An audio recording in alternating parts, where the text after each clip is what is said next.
I-Believers!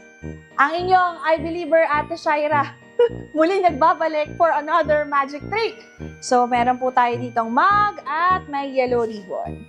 So, kita nyo ang gagawin ko. Nakikita nyo yan? Ngayon, ipapasok ko lang to dito. Itatali ko tong ribbon, guys. So, nakita nyo nakapasok, di ba? Ngayon, kailangan natin habaan pa. Papantayin lang natin siya.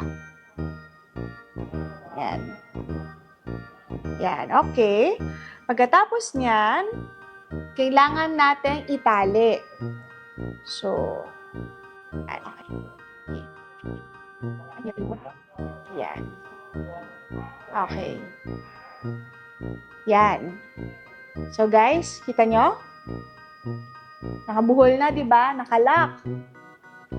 Pagbilang ko ng 3, i-unlock natin ito. 1, 2, 3. Boom! I believe! If you like this video and my magic trick, please like, share, and subscribe. Share nyo itong video, ha? Galing ko. So guys, nakita nyo naman yung magic ko, di ba? Papakita ko sa inyo kung paano bibistuhin natin yung mga magician's charm.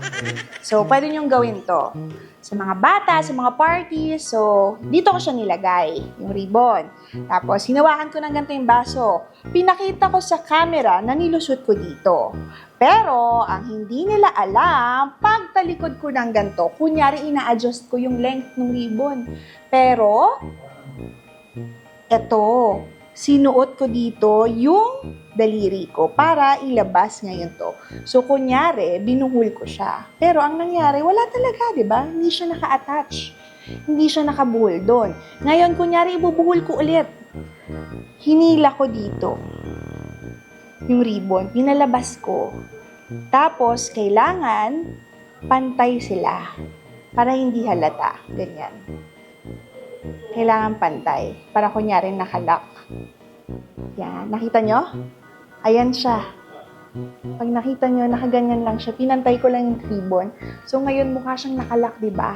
Tapos, pagbilang ko ng 3, hipan nyo 1, 2, 3. Magic! Bam! Ganun lang kasimple yun, guys. Bye-bye!